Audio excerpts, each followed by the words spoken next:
Welcome to the Up Arrow podcast with William Harris, featuring top business leaders sharing strategies and resources to get to the next level. Now, let's get started with the show. Hey everybody, William Harris here. I'm the founder and CEO of Element and the host of this podcast where I feature experts in the D2C industry, sharing strategies on how to scale your business and achieve your goals. Really excited about the guest that I have here today, Chad Rubin. Chad leads Profasee's operations and oversees its strategy. He often speaks about e-commerce, Amazon, and leveraging AI strategies on webinars and conferences worldwide. He's also the author of the Amazon bestseller, Cheaper, Easier, Direct. Prior to Profasee, he founded Think Crucial and co-founded Skubana and The Prosper Show. He is also a father, husband, and loves coffee and tacos. And Chad and I used to be competitors. When he founded Skubana, I was leading growth over at Sellbrite, both great companies. But we met for the first time on the floor at IRC. I don't know if you remember the first time we met. Do you remember this? I'm a little bit nervous.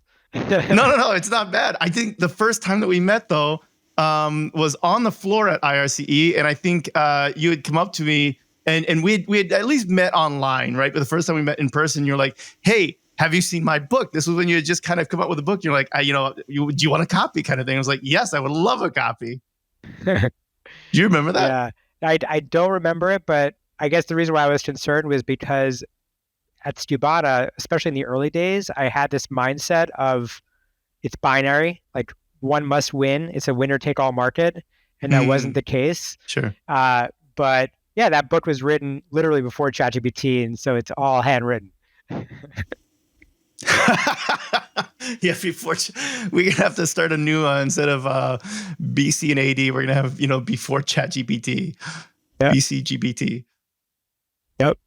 Okay, so real quick before we get into the meat of the topic, I do want to announce our sponsorship. This is sponsored by Element. Element is our advertising agency, and we help e-commerce stores optimize around profit instead of just top line revenue.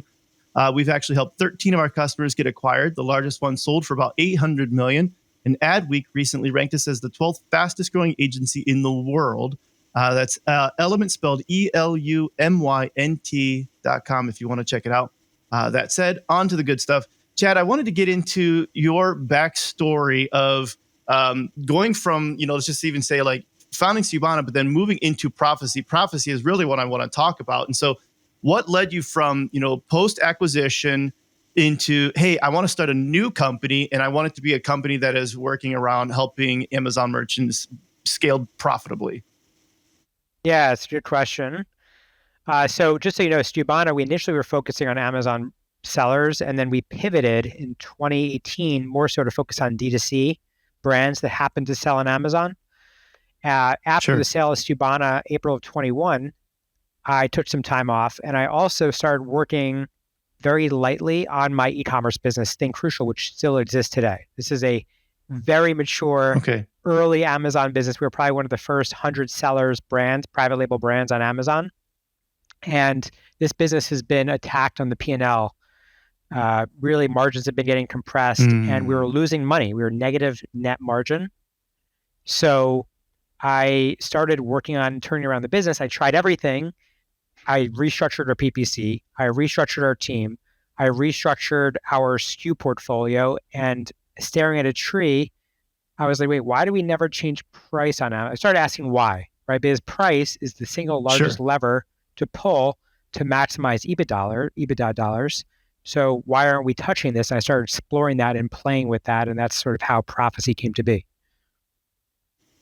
I love it. It was literally born out of a very real need that you were feeling. And so this is, I think that ends up making sometimes the best companies because it's born more out of passion, out of a need to fix something versus just, hey, here's a market opportunity. This is a very real thing that needs to be fixed. And so when you talk about like price being the thing that you can optimize on Amazon, I feel like there have been a lot of repricers on Amazon, but they've had the opposite intended goal where it's always to get the buy box. That's been always the thing that people talk about on Amazon is, hey, let's price a cent low, let's price another cent lower. And this is race to the bottom. But to your point, a lot of people aren't looking at Amazon from a profitability standpoint. Talk to me more about like how you're thinking about price differently on Amazon. Yeah, so like you said, repricers have existed for the past decade, but they've been focused on the buy box. We focus on the search engine Yep. ranking page of your keywords specifically, only working with private label. So private label brands or D2C brands sell direct to consumer. There's nobody else competing for the buy box. And at that point, when you control the buy Mm. box, you don't have to compete on price. You can decide if the optimal price is to go up or the optimal price is to go down. Problem is that nobody actually Hmm. knows what is the optimal price. And that's where we come in. Sure. Because what I found with my own e-commerce business is that we were having value leakage happening. So we didn't know if whether to raise price. Now, if you raise price on Amazon, what happens? Your demand decreases. There's an inverse relationship between price and Yep. demand, but there's another effect on Amazon called your ranking position on Amazon, which I'm happy to get into more in more detail. But Amazon makes it harder because your price today affects your orders tomorrow, and there's something called the knock-on effect. And that's what makes the pricing challenge beautiful and really meant for AI specifically. Hmm. So when you're thinking about it, what are you looking at in terms of how to make sure that you find that optimal price, or what is the AI looking at to determine what is the optimal price? Yeah. So in my belief system, pricing is about signals, and there's no shortage of signals on Amazon. And so what we do is all these signals that you can think about on Amazon. I'm happy to go into more about the signals specifically. They all come into our model, and we train our model on those signals. But we also train. We go through this hyper learning period.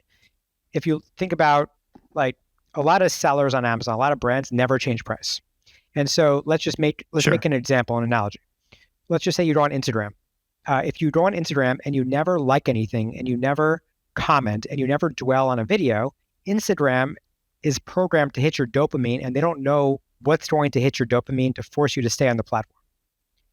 In that same Sure. way, on with our repricer, if you're never changing price, we have nothing to actually chew on. There's nothing to learn to train our repricer on. And so for the first 30 days on the platform, we actually make small changes to price to see how Amazon reacts, how your competition reacts, and how your customers react to those price changes, Mm. and use that to train the algorithm that we built. Oh, that's brilliant. I like that you even talked about this a little bit like a drug, right? Where Instagram's trying to hit this to figure out like when can they hit your dopamine, and to a point, this is true for, let's just say, e-commerce merchants, people selling on Amazon. Oftentimes, it is kind of like a drug for us to try to figure out what is that optimal sweet spot. But us trying to do it manually on our own, even if we are willing to change the price, we're not going to find it in the same way that all of these signals that are coming into Amazon have that ability to do. Yeah, precisely. I mean, the Right? two we well, so initially when I first started doing price changes, I had a spreadsheet that I built per SKU, taking all the signals in. So signal could be Sure. what's our ranking position, what's our revenue, how many reviews do we have, what are we spending, what's our cost per click, and our bids on Amazon specifically, what's our budget, what's our competitor's price, and every day we had to update all these different signals in a spreadsheet. And it doesn't mean that we're going like if my thesis is to increase price, if that's my intention, and I see things start going sideways, it takes a lot longer to figure that out, to process all the different the inputs, and figure out what's going to be the optimal output. Hmm. And that's really where we started. I specifically was like, oh my God, like AI, and this is before ChatGPT. So this is December of 21. I was like, wow, there's something here about AI, right? Like we can essentially Hmm. build something that will move in lockstep, in tandem with the market. And when it zigs, it zigs. And when it zags, it zags. And with a lot less user input, because the algorithm will essentially create its own nested nodes of if then statements and self create it and self improve and evolve and learn from all of that. So we started building that in 21. And now we're seeing Wow. typically on a brand that comes on Profasee a 10 to 15% profit lift. Over what period of time? Like within a week, within a month? It's typically over 60 days. So the first 30 days is the hyper learning 60 phase, days. which, yeah, the first 30 Yep. days is this hyper learning where the model is learning and we're making small price changes on a net neutral profit impact basis. Then after that, the next 30 days is when we start the profit optimization phase. And that's where we started seeing some pretty remarkable results that I'm very excited about. Yeah. And so then is this working mostly just for the organic listings, or is it also working for paid? Because a lot of times, and I'm wondering how you guys are looking at this, a lot of people that I talk to on Amazon don't realize that they're losing money on a lot of sales, because once you factor on Amazon's fee, but then you factor in what you paid to acquire the customer, you actually ended up, like you were talking about, like you're net negative on a lot of this. Are you factoring in both sides of that then as well, like the paid spend that went behind this too?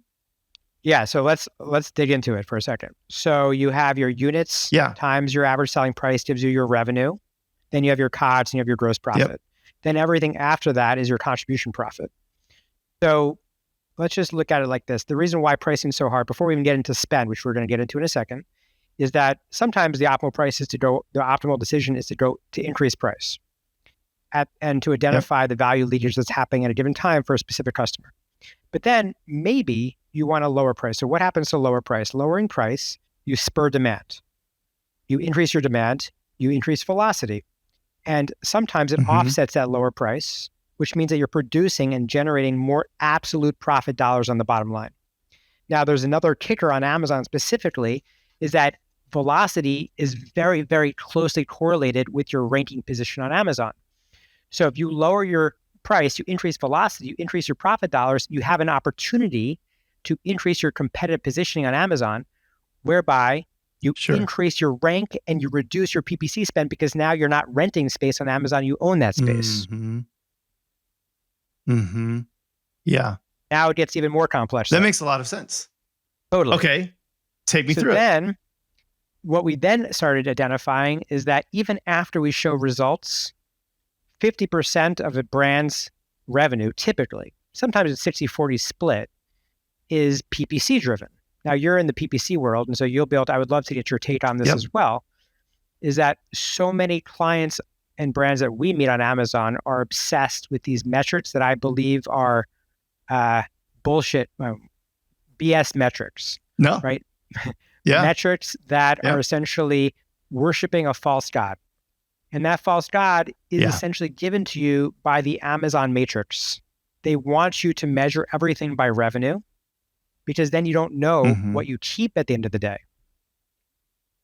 So this is part of what now we're building, which is essentially harmonizing price and spend together. And when you harmonize the two, to me, that's the holy grail, because then ACOS doesn't matter any longer. And what really matters is your profit on ad spend.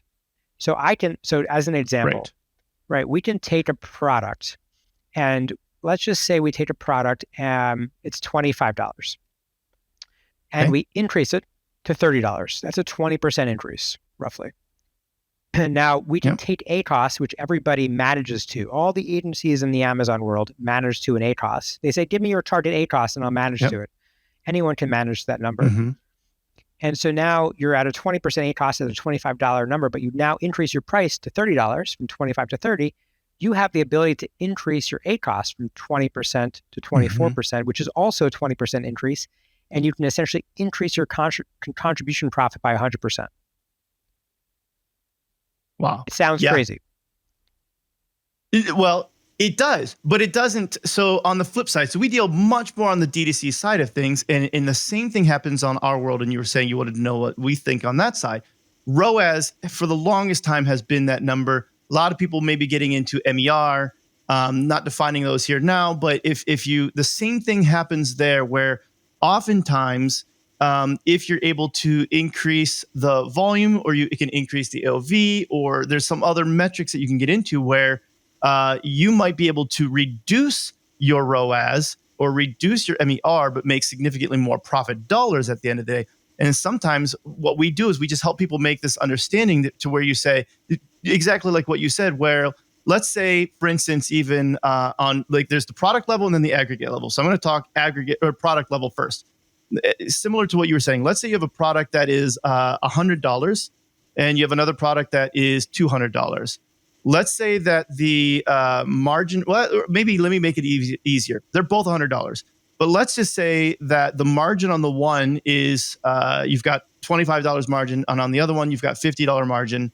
And no, I'm going back with the $200. I like the $200 better. So $200, $100 product. The $200 one has a $50 margin.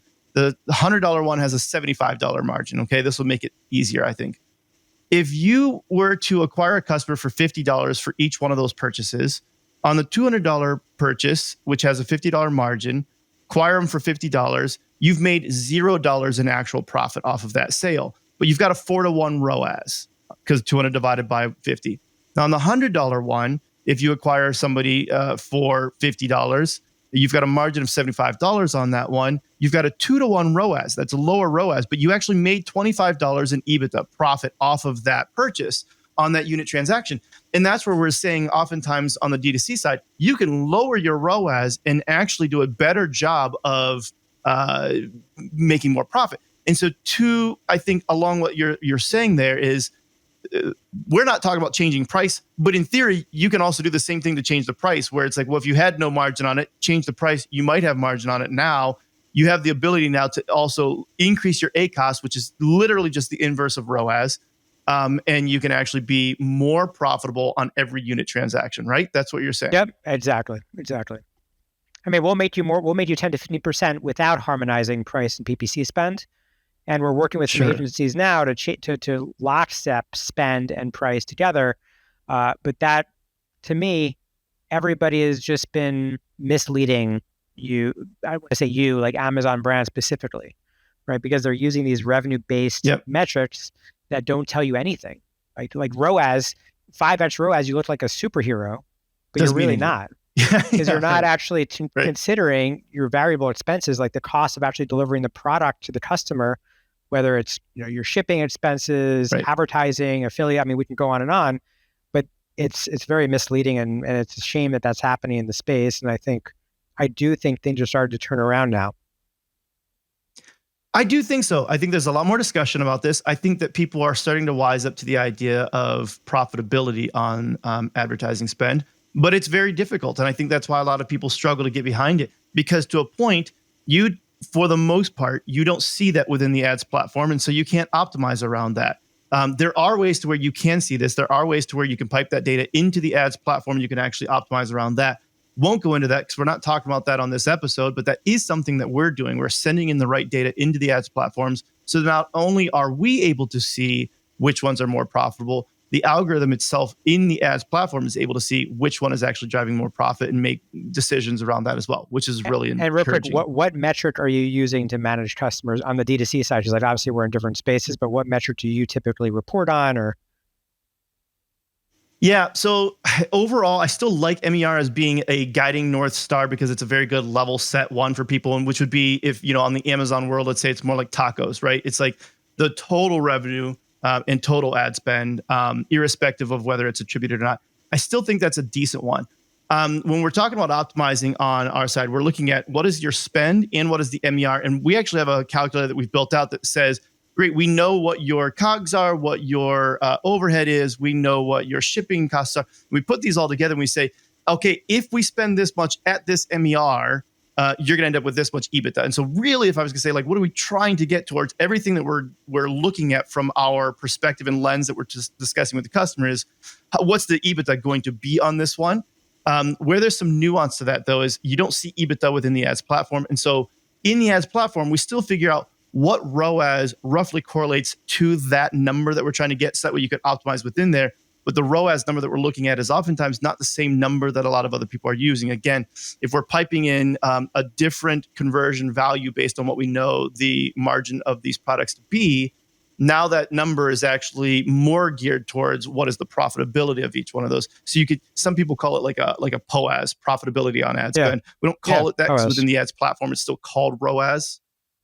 If that makes sense. Yeah. I think POAS is a great number to manage too. Yep. And so when you're talking about doing this, you're talking about harmonizing price and spend. A lot of this, you said you're using AI because to a point from a human perspective, we can only see so many patterns, so many variables, test out so many different things. You've been getting really into AI just in general. What are some things that you're seeing in AI that you're testing out? I know you had a really good AI post that you just put up on LinkedIn. What was it, last week, where you had a bunch of different prompts that you're using and ways that people could test it out. But what gets you the most excited about right now in AI? Outside of Profasee, right? Uh, Inside so or outside? Just yes, yeah, both. so I think AI in general to me is a co-pilot, right? And it helps me and my Mm-hmm. team do our job more effectively and at an accelerated pace. So I'm using it both business and personal. So I mean, I can go into my stack that I'm using in terms of apps. I'm happy to share a little bit about some of the applications that I'm using if that's helpful to your audience. How I'm using Yeah. it personally, we can get into that. So like the first one, so I've had a VA, a virtual assistant, really in my inbox for the past decade. And really they shadow my inbox and they help me get to emails quicker. And we have a whole Mm-hmm. tag and flag system that we built. Now with AI specifically, I let AI in my inbox.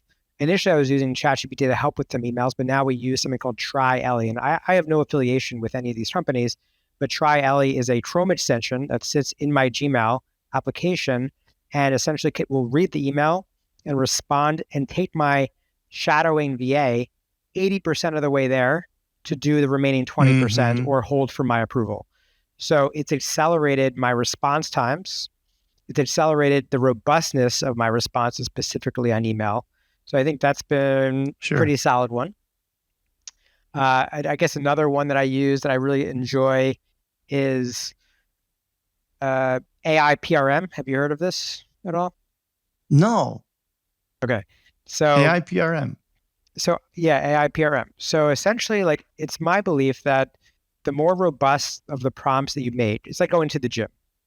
So what you put Sure. in is what you get out of going to the gym, right? The more reps you do, or maybe, so a lot of the work happens in terms of like your body image specifically happens in the gym. So Yep. prompting is so important. Prompting is part of being curious, but also coming up with the right prompts. So I have built my own prompt library, but I also complement my prompt library with AI PRM, which is a Chrome extension that it's an open source Mm-hmm. Chrome extension library that helps me formulate like on the fly prompts that maybe I haven't already pre-built or I don't use all the time. Sure.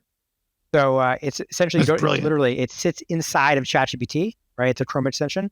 And then there's a drop down. It's like, hey, do I Yeah. want to do a LinkedIn? Do I want Instagram? Do I want to write a better email? Do I want to create a business? Like whatever you want. And it just allows me to get things done faster. So we can spend the whole session talking about all these tools I'm using, but like these are probably two big ones that I'm using most frequently. Well, and so this is really nice. Let's say if I was going to, I like drawing analogies from things, and so let's go back to AI is a tool that we can use, and we can use it well, or we can use it, not very well. And if we go back to, let's say, another tool, the microwave. I don't know, this one popped up. It just did, and I feel like I've heard maybe people talk about it, but um, it's kind of like the idea where it's like you can go in and you can just try to manually set the time that you need for every single thing that you're doing. And I've seen people use microwaves that way, or it's like you can hit the popcorn button and it's already kind of set to the right volume and temperature and level that it needs to be and the right time duration that it needs to be. And that's kind of like getting some more intelligent prompts for within ChatGPT, where you could go through and try to discover all of these prompts that you need to, or you can at least start with these baselines that other people have already discovered and say, hey, this works really well. Instead of trying to create all this prompt that you need, why don't you start here, see what kind of output that gives you, then you can modify it from here to further fine tune what you want. Add another 15 seconds to the microwave or whatever that might be, right? Totally. A bad example with microwave because I'm really against microwaving. And maybe in the future I'll be against, Okay. I'll be against all these specific AI tools. But right now I'm like really riding this freight train hard because essentially it helps my life tremendously. But yeah, I understand Yeah. what you're saying. Well, Essentially, microwave helps you get your lunch prepared far quicker, right? Although for me, I just don't want the radiation in my body. so I'm with you on that. We didn't even have a microwave for probably close to 10 years. We do have one. I don't remember the last time anybody even in our household even used it. It's just there oftentimes because other people come over and might use it. We still cook. We've got copper pans and everything like that we cook on, and Nice. gas stove. So I'm with you there on that. From an analogy standpoint, though, it's very easy to just the idea of like, well, there's a prompt that I can push this button, and it's already kind of preset the way that I need it to be. Yeah. And by the way, Well- it's a good analogy, right? Because I think AI has Sure. unintended consequences. And so everything, there's always a trade-off in life specifically. And I think AI is also on Sure. that. So I think that's actually an appropriate example. Yeah. And so those are two really good ones that you like. And when you and I were talking before, you were talking about the difference between true AI and fake AI. What do you mean by true AI versus fake AI? Well, so I think, and I don't know if this happens, I think it does happen in the D2C space. So I'll generalize it to specifically around e-commerce. Even before ChatGPT, there were softwares that claimed to use AI and have AI. And you go into Yeah. their LinkedIn employee profile and you see that they have no data scientists and they have no machine learning engineers. So really what it is it's a marketing scheme that's used for people. It's really rules that are masquerading as AI, Mm-hmm. right? They're camouflaged as something else as an H1 or H2 tag on your marketing website. And it's really disingenuous and not authentic Sure. and really flat out lying. And so that's been Yeah. happening for a very, very long time in the SaaS space with nobody calling others out on doing that. And then we started investing. I raised 2.3 million to build our own proprietary models that are self-learning, right? They're faster than us. They're cheaper than us. They experiment, they observe, they evolve, all independently of the creator. And like it sucks for us because we're really building true software that has AI built into it. And yet someone can come out and just throw it on their website that they're an AI-driven repricer. So that's challenging. Sure. And then you have, I think, a new wave of something that's happened, which is SaaS companies that are embedding AI from ChatGPT into their application.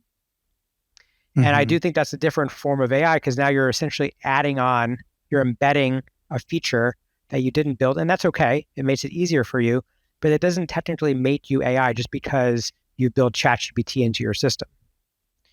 So there's a lot of pretenders out there. There's a lot of bark and no bite in the space. And I call attention to it because I have a lot of quote unquote competitors. Like when we came out with the first private label repricer in the market for private label brands, suddenly all these these regular repricers tried to pivot into our space saying that they have AI. And I'm like, bro, we've been building this for a year and a half. How do you just suddenly, now since we came out this, like now you're in the same space? It doesn't make any sense. So that's the fake versus real AI, and it's a challenge. Well, I think that's important to call out. And I would say my guess is that will be discovered over a period of time. It's kind of like, okay, for the sake of going back to the microwave, because I can't think of something better right now. It's the idea of somebody saying that it's like, oh, they've got a microwave in the back to cook your food here too. And really they've just got Jimmy in the back. And so they're just pushing Jimmy to work really hard now on his gas stove. And at some point in time, that volume catches up to them and the learning doesn't happen the way that they would like it to have happened. And so, your AI versus a fake AI, it's going to get exposed just simply in terms of the learnings that take place over the next year. Because AI is learning, like you said, rapidly fast. Yeah, I would say that like specifically, I think it's a lot of times happening in the Amazon advertising space on Amazon using artificial intelligence, and it's the problem is that like users are like, oh, there's some automated logic in the back end, right? There's some workflow, and it's targeting my target ACOS, and I just put in a target ACOS and it spits it out, does all the work. Sure. And it's actually a bunch of workflows of if-then logic that's super weak. That's really duct tape spreadsheets together. And it just drives me absolutely crazy. And so a lot of people still are operating under the belief like, oh yeah, I'm using AI because it's all automated. I don't see any of the logic behind the scenes. It's making these vague predictions that actually don't help your business. We just talked about ACOS specifically. You put in a target ACOS and you get there and who cares? Right. you can ruin your business operating towards a target ACOS or a target ROAS. And I've talked about this on the ROAS side very often, where you can increase your ROAS. Well, so this happened, and I'm just going to go to a real story. This happened during I want to say it was 2021, during all of the iOS 14 stuff that came out. Businesses were coming to us, and this is why I ended up writing, I think it's like a 8,000 word article about the ROAS death spiral. People would come and they were telling their agency, "Hey, we're at a 5x, ROAS. We need to be at a 7x ROAS in order to be profitable." That's what they were under the assumption that they needed to be. And so, what did their agency do? They pulled back ad spend, specifically on things that were requiring net new people. They maybe increased a little bit of the ad spend on the retargeting, so it took credit for more sales, but it wasn't necessarily driving incremental sales. And so the blended ROAS as a result of that was 7, but it was at half of the ad spend and whatever. And so they didn't cover their overhead even. And so we were seeing people coming to us that were like, they're like, our agency did a good job. They got us from a 5 to a 7, but maybe we really need to be a 9 because we're losing money still. And that's when we looked at it and we said, no, we're actually going to lower your return on ad spend right now. You're actually going too high with the return on ad spend. We need to lower your return on ad spend, increase the volume, because you actually can be profitable at this ad spend, $100,000 spend at a 5x, and you would be wildly profitable, but you're only spending $10,000 at a 9x right now. And so you're not able to be profitable at this. And I think to your point, though, if you're just putting this in with, let's just say, guardrails and saying, hey, go to this target ACOS, this target ROAS, whatever that might be. And we saw this within ads platforms for a while, where sometimes it can choke out the spend so much that it's pointless. It's not really helpful to your business. But sure, you hit your target ROAS or your target ACOS. Yep, it's the ROAS illusion. So absolutely. Thank you for being aligned on this and being on the same page about it. And that's actually kind of how I rediscovered you specifically after all that time from competing together. I was just like researching if anybody is talking about this on Twitter, and you were pretty vocal about it, which is what prompted me to reach out. Well, I appreciate that. Before we dig into some of the other personal stuff, because there's some things I wanted to ask you about otherwise too, but what would you say to somebody who's on Amazon trying to do a better job, trying to increase this, aside from hey, go start using Profasee? What are the other top 2 or 3 things that they should be thinking about when it comes to improving profitability on Amazon right now? Yeah, it's a great question. So, I can just share from experience of what I've done. So when I came into my business, we're losing roughly, I want to say $30,000 to $40,000 a month. Okay. It was a disaster. So what did we do? We looked at, first of all, we looked at our team. We assessed our team skills. And when you don't reevaluate your team, stack rank the team, understand what you're spending and your ROAS on teammates that you have internally, that's a good place to start, right? Understand your team makeup, the chemistry of the team, how they're working together. Are they aligned? I implemented L10 meetings. So level 10 meetings from Traction to get alignment and all on the same page. We SKU rationalize. So we manufacture vacuum filters, coffee filters, air filters, cannabis filters, anything that's replaceable in the home under the Think Crucial brand. And we sell them direct. But we have a lot of SKUs and we never count the calories of our SKUs. And some of those SKUs are phased out, should be sunsetted, should have been discontinued, should have been liquidated a long time ago.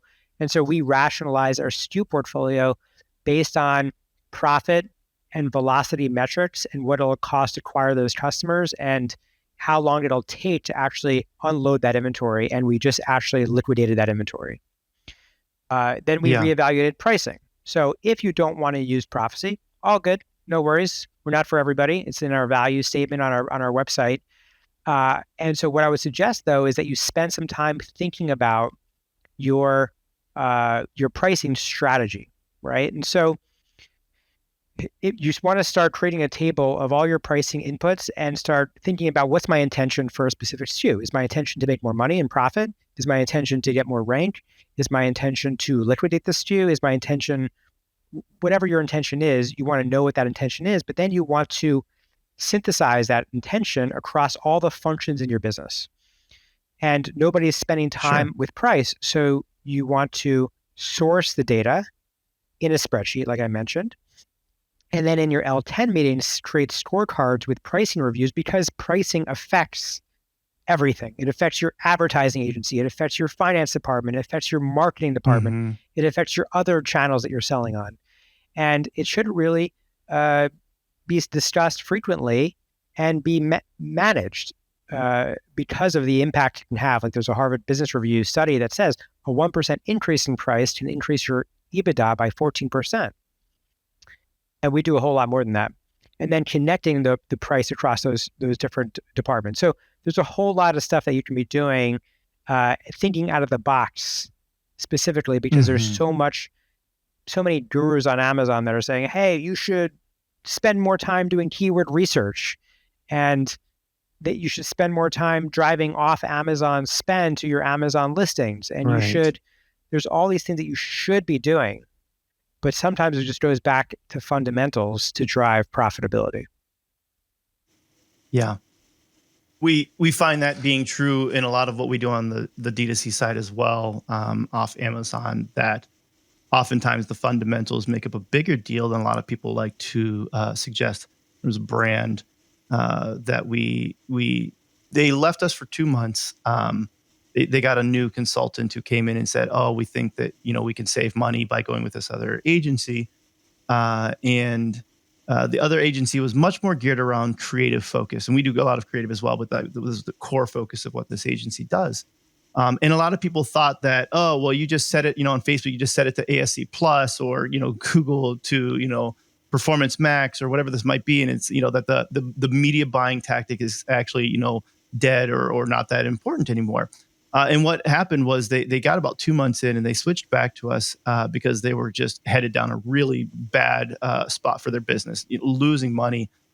Without changing a single ad, we were able to, it was maybe double, it might have been even a little bit more, like 2.5x the return that they were getting from their advertising without a single new ad creative, new anything like that. It was just by the tactics of how things were set up within the account. And to your point, I think that there's a lot of basics that people miss because they're sometimes focused on the creative or they're focused on these other things. They're focused on ROAS within platform instead of understanding whether or not this is actually profitable to the business in the first place. So sure, maybe they increased sales of a particular product, but it was at a cost to that product with the COGS there that they weren't actually making any money. And there's a lot of these things that people are just not taking into account. And so you're able to turn that around and to your point, the basics of what need to happen. There's a lot of shiny objects. Called out L10s. Yes. There's a lot of shiny object syndrome, right, when it comes to. So, but yeah, that's what we did. We struck a great balance across the business, and now we're at I'm not saying it's great, right, but we're roughly at about 12% operating profit right now. And I'm looking forward to seeing what else we can do to maximize profit. And we're making changes internally and optimizing and tweaking really quickly. Yeah. And that's a big difference from net negative profit, right? Like 12% is massive change. I mean, it's like, I think turning around businesses on Amazon is like catching a sword. And which is why you have these like aggregators where they only want to see, there's no aggregator out there that actually buys suffering businesses on Amazon. They only want to buy you on the way up because it's super hard to get there, and to try to turn around a company, it's very, very, very, very, very difficult. And what you notice though is that these aggregators buy these Amazon brands, and then they end up destroying them. And so there's the aggregator effect where the revenue and the profit just drop because you've pulled out really the founder and the vision from the company, and they think that they can just get their valuation increased just by looking at numbers. And it's not just about numbers. It's also not just about creative, right? It's a combination, sort of like an art and a science to growing on e-com. And it takes a certain type of person. Yeah, that's good. So getting into the stress of rebranding and love for AI, you mentioned to me something that I thought was interesting, and I'm hoping we could talk about this. You maybe use AI as a therapist from time to time, right? Yeah. I mean, I use AI personally often, and I'm not saying maybe there'll be some unintended consequences from using it like in this way, but when you're going through something and it's 2 a.m. in the morning and you're an entrepreneur and you're up in the middle of the night and you can't call a friend, I think I get some really solid feedback that's super helpful from ChatGPT. It could be personally or from business. And I'm getting some really it's showing me that, and I don't know if you're an EO specifically, but there's something called the blind window where it's like what you don't know that others could see. So you're getting this reflection on yourself, and it's really helpful in the decision-making process. I like that. I'm not an EO, although I need to be. I am an EOS traction. So when you talked about L10s, I was like, yep, 100% with you there. Just the idea of being able to talk to somebody that can help reframe some of what's going on in your brain at 2 a.m. I can absolutely resonate with that. And I think a lot of founders can resonate with that. And, you know, you don't want to just shake your partner awake in bed and say, like, babe, I need to talk right now about this thing that's stressing me out. That doesn't work very well. I've tried that. And then, calling somebody up at 2 a.m, it's like, who wants to get this call at 2 a.m, no matter how good of a friend they are? Yeah. Like, come on, dude. Like, what are you doing? And it could be being able to talk to like a client. It could be like, hey, I'm struggling with a client right now, and I want to get a new, fresh perspective on what am I not seeing? What's their side that I can actually maybe get some input on, and how can I create more empathy in my response and acknowledge where they're seeing the world from. So that's great. Or even if you're not a founder, right, and you're just an employee and you're like, okay, sure. Someone on my team is taking the credit of my work. I'm just throwing an idea out there, right? Someone's taking the credit of my work, and what do I do about this? How do I approach this person in a way and have a crucial conversation and get out the other side where it's really healthy and it's creating harmony with this person, because this person's not going anywhere and neither am I. So we need to learn how to work together. And I think ChatGPT is very helpful in this process. Well, and what's nice about that is you can get very specific feedback, unlike reading a blog post about like 5 tips on how to deal with a difficult coworker or whatever that might be, right? Where it's like you can actually input the exact conversation that's going on and say, help me find the difference here. Help me find what I'm missing, and how can I approach this in a delicate manner. And I think that immediate real feedback is helpful to just rewire your brain even a little bit. I'm like, oh, I didn't even think about it from that perspective. One other thing there's another AI that's out there. Oh, good. Yeah. Go ahead. Well, that's called Pi. I don't know if you've seen Pi, but it's much more geared around almost doing that. And I've been testing it out a little bit. It's very interesting. It's much more intended to be based around like the emotional conversation versus having anything to do with really, actually helping you through figuring something out, like what ChatGPT would be. But it's just more just the idea of just the emotional response and communication side. It's very interesting because they're going to both blend eventually, right? Like the logic side as well as this emotional side, and really becoming like this complete AI entity. Yeah, for sure. I was just going to say that for me, the prompts, and I can't take all the credit for prompt building. I do a lot of research and finding prompts. So I put in a lot of time, right? To try to, again, my thesis and my experience specifically is like, I think that what you put in is what you're going to get out of it. And like, you need to have your own custom prompts. You need to make them more than 2 sentences long. Sure. And you can train a thread and then go on a treasure hunt to find how else can you use AI in your day-to-day life. And so one other place I mentioned AI PRM. Another thing that no one talks about is this Discord open AI chat. And in it, people are openly sharing their prompts. So it's on Discord. There's a whole channel dedicated to prompts, and people are actually helping each other to actually make better prompts, like beautiful, incredible prompts. Sure. And I use that when I find one. I use it, I add it to my library, I save it. I have a whole Notion library and document built around, okay, these are the ones I want to use most often in my life. They're not public anywhere. They're not on AI PRM. And yeah, I have a nice fortress that I've assembled. I think that's the key, right? Start assembling that right now as you're out and about. putting together ones that you've tested out, ones that you like, ones that are working well for you. The same way that you would with certain, formulas in Excel or whatever else that would be, that you're like, oh, this is a formula that I'm only going to use it once every, 6 months, but I want to remember what this is so I can come back to it. Just start cataloging what's working. Um, I wanted to dig into also on the personal side. Um, what was it like for you growing up? You've started now several successful companies. There's a certain amount of mental fortitude that has to go into doing what you've done. Um, what was it about your childhood or anything that has enabled you to be who you are today? I can say that I had a very challenging childhood and uh, inflicted with, I would say, emotional trauma. And Mm. for starters, growing up, my father owned a vacuum cleaner store.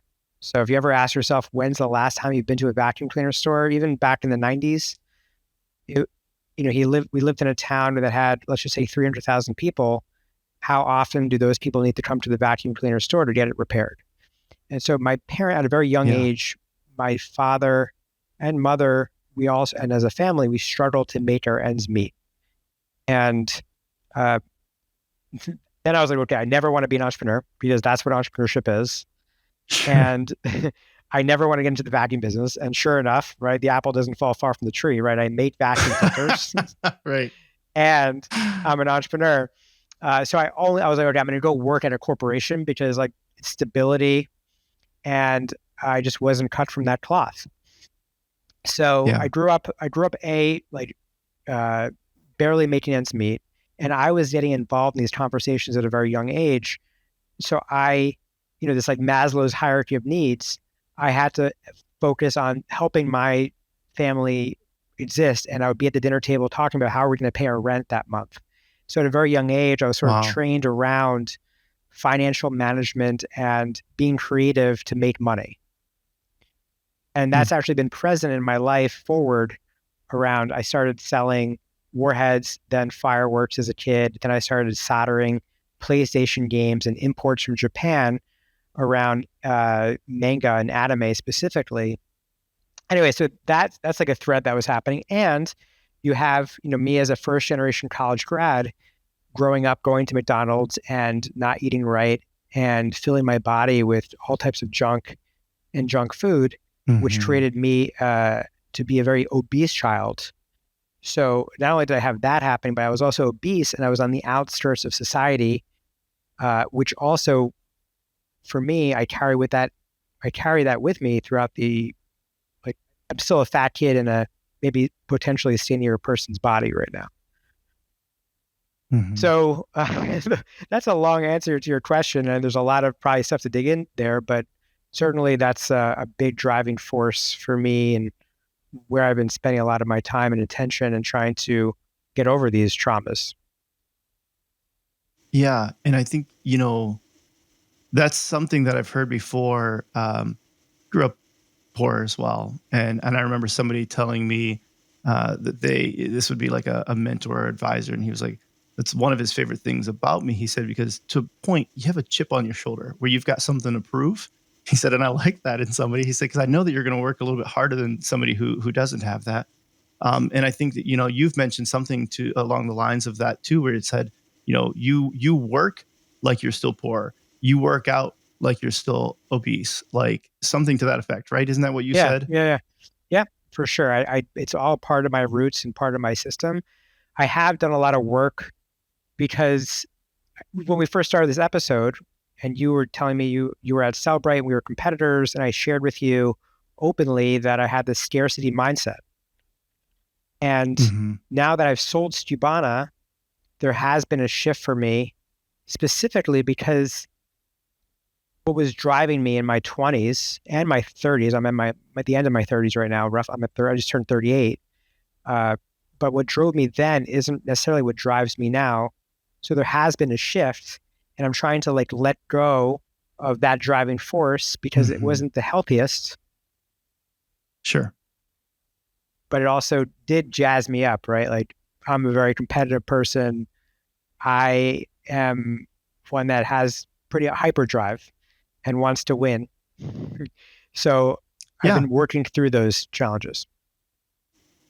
And I think it's good to work through those. And I think that's part of just the growth story of humans, individuals. But I think there's something to be said for, Skubana wouldn't have been what it was had you not had that in the beginning too. And so I think that sometimes, after we cross a certain season in life, we talk about finding balance. I think sometimes we neglect, let's just say, the advice to young entrepreneurs who are studying something and have that hunger and that drive, saying it's like, oh no, don't, when maybe that is actually what's necessary for a time being at that moment.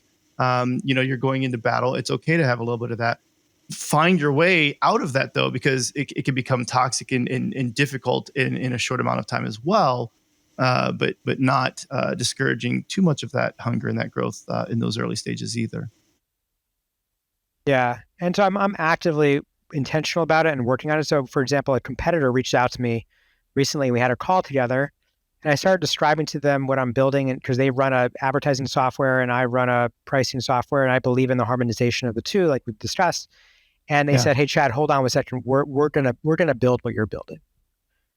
And the old me, right, version 1.0 would have been like middle fingers up in the air and like, "Oh, you're gonna build what I'm building? Okay, I'll see you on the other side, bro." Right? Instead, I said, Yeah. first of all, I appreciate you sharing that. It's very kind of you.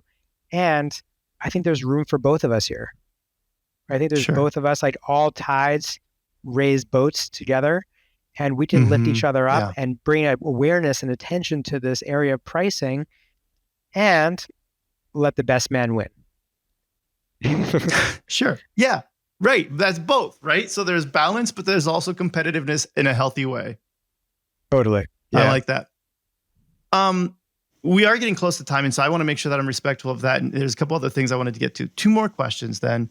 One, I like getting into like nuances of who people are. And so if you and I were in an office together, what's something that I would learn about you that I don't necessarily know or see over Zoom calls or Riverside or something like that? Yeah, by the way, I was just yesterday, I was kind of mourning the loss of having an office because I work from home now and I really miss the camaraderie at the office. Yeah. Good question. I definitely like to take coffee breaks with other individuals. And when we were back in New York City with an office on 18th Street, I would go and take walks with different people in the organization and connect with them. So I do love coffee and tacos.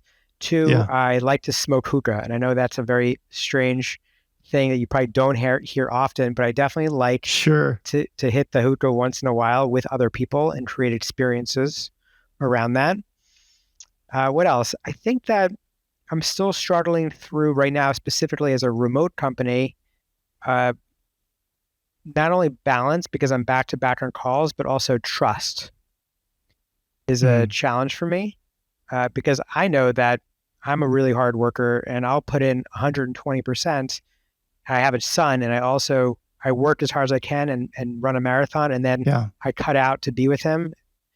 And I just want to make sure everyone's rowing in the right direction, and I don't see these people, and it's just hard to have the connection. So I miss that. But I think there's a trust challenge for me that I'm working through and constantly, I'm working through it. I heard you drop another EOS traction metaphor, though, the rowing in the same direction. And that's a good one. I like that because I've seen the one where it's like, it makes sense without that vision. You could have one person rowing just 10 degrees this direction, 10 degrees this direction. And that's enough to where it's like you've lost a lot of the momentum and power that you have there. It's like I have a boat, right? And so actually, just interesting, I just went to the Bahamas on my boat, and we crossed the channel, we crossed the Atlantic, and we went to the Bahamas. And while I'm driving the boat, a 1 degree shift like if I start off in Florida, in Miami, and then programmatically put where we're going, and it's 1 degree off in the wrong direction, or the current takes us a little bit off track, you end up all the way over here. And so these small levers, like small things, micro events, actually can change your trajectory over time. Right. Yeah. So you're absolutely right. Small little things. along those same lines, very tangential, nothing to do with that at all. I like math and science. And so one of the things I did was I memorized pi out to 59 digits on my way to work one time just for fun. And I was told, and I haven't researched it fully, but apparently you only need pi out to, I think it was about like 39 digits maybe, because the observable universe, you can calculate the circumference of the observable universe to within the width of one hydrogen atom with just 39 digits of pi. So any more than that is just absolutely unnecessary. If you pointed your course of your rocket and you're within 39 digits of pi, you've got it down to within the width of a hydrogen atom, which I thought was pretty interesting. So there is a limit to that finite scale as well. Nice. By the way, that's a fun thing. I've also been working on the NATO phonetic alphabet, and I've been wanting to memorize that. So phonetically, like A is Alpha, B Bravo, Charlie, Delta, Echo, Foxtrot, etc. Yep. And I think that's a good skill to have. That, as well as there's a lot of just like basic mnemonics that I feel like I want to work with my kids as well on. But that Morse code, like there's a lot of things. It's like just having a basic knowledge of this is just wise to know. You never know when you might need it. I worked with my daughter on it for a little while back when she actually had just gotten out of the hospital. When we'd have a bunch of trips back and forth to her cardiologist, I would work with her on the phonetic alphabet just for fun. And she liked it, so that worked out good. So we would practice it together. I wanted to ask you real quick too, if people wanted to reach out to you, they want to work with you, they want to follow you, what is the best way for them to get in touch? Well, my personal email is chad@profasee.com. And I'm also posting a lot of musings on LinkedIn. That's sort of like where I mostly post. And then I also happen to just post on Twitter too. But for some reason, I have over 30,000 followers on LinkedIn. It hasn't picked up the way it has on Twitter, but I'm on both channels posting. So wherever you're following, feel free to follow and like my post, comment, interact, DM me. I'm really here to support the community. I've been doing it for 18 years in the e-com space, and I just want to make an impact and leave it better than how I found it. I love it. Chad, thank you very much for coming out, sharing your knowledge, sharing your time with us. I really appreciate it. Thank you for having me. And everybody else, thank you. Have a great day. Thanks for listening to the Up Arrow podcast with William Harris. We'll see you again next time, and be sure to click subscribe to get future episodes.